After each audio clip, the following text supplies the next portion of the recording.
Wow, that was a barn burner, and tale of two halves in some ways.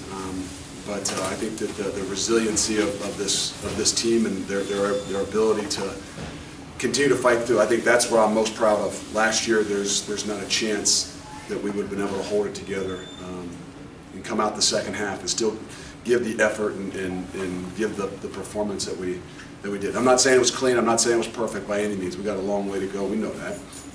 We're never satisfied. We're going to keep pushing, but the resiliency for those guys to keep their heads up, to keep their chins up, be in a hole, be in a situation, not just a hole, but you know the way that happened too, with giving up such big plays on whether it's penalties or broken plays, that it just seemed like everything. I give them a lot of credit. I mean, they made plays, especially in the first half. I mean, I've never, since Baker, I don't want to compare him, but I mean, to see a quarterback that make as many plays as he did in the first half and keep things alive.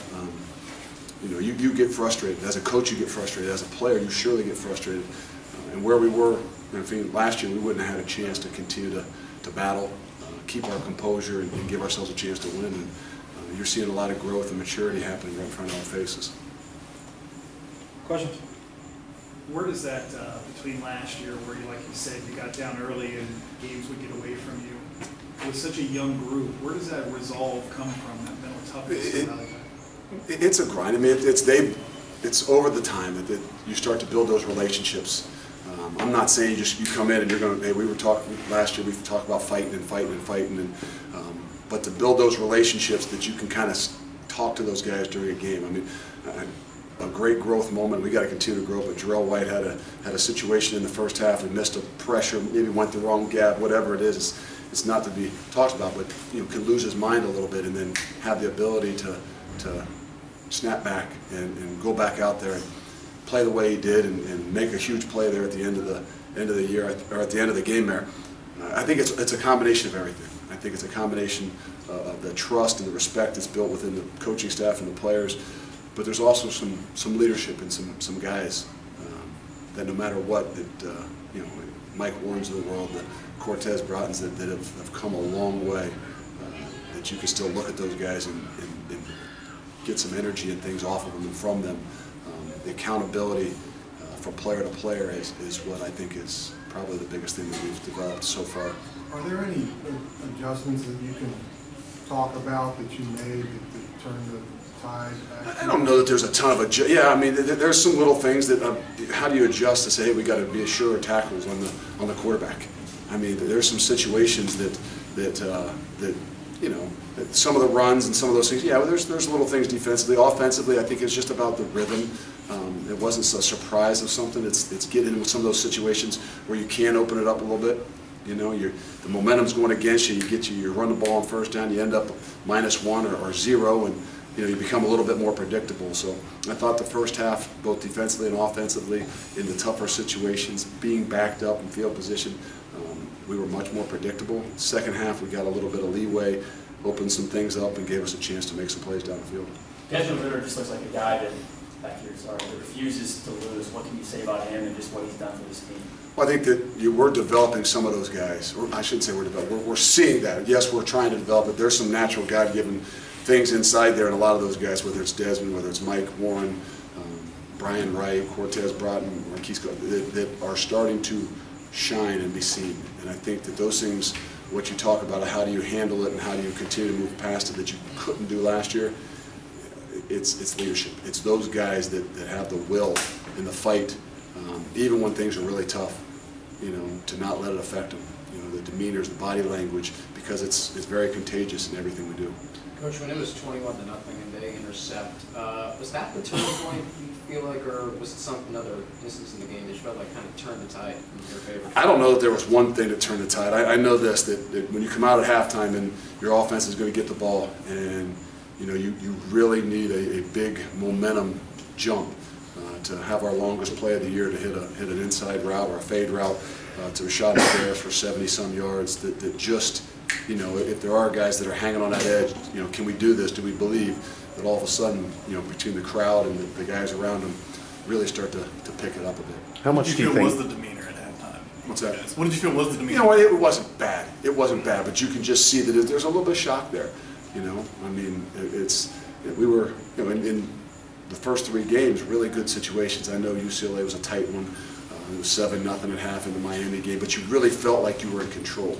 Here at halftime, you didn't. There was no control, you know, in the sense that, hey, well, we just dropped the ball, or we, you know, this, that, and the other thing. I mean, there was play after play defensively that, you know, they're just big plays, whether they're broken plays, and, you know, hey, can we really get this guy under control? Can we shut this quarterback down?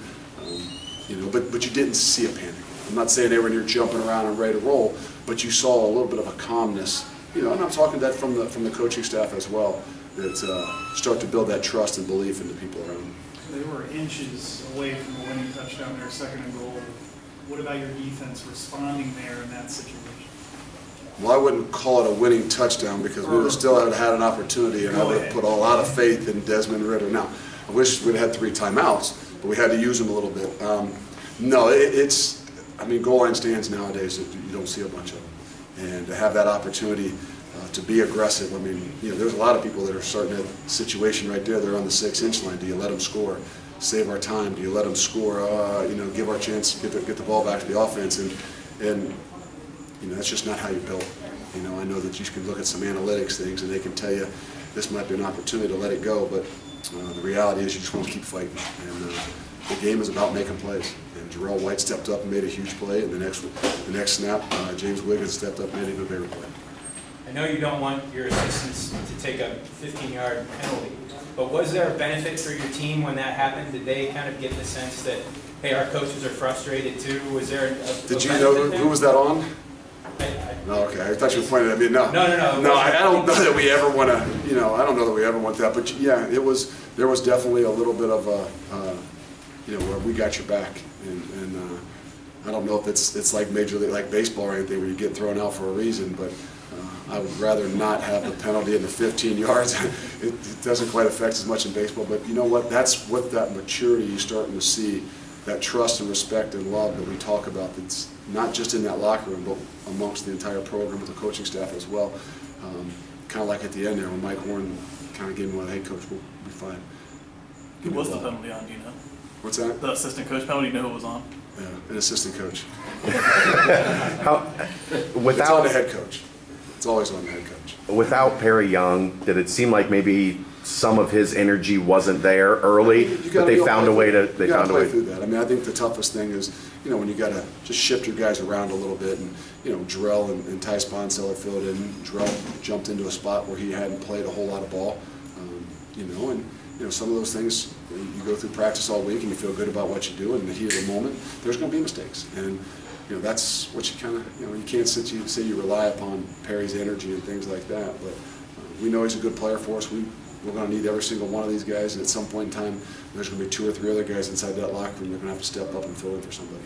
Coach, what's it mean for this team, this program, 4-0, going into conference play, start of conference play? It means we're 4-0, and we still have an opportunity to play for championships, and that's been the goal since I got here. That'll continue to be the goal.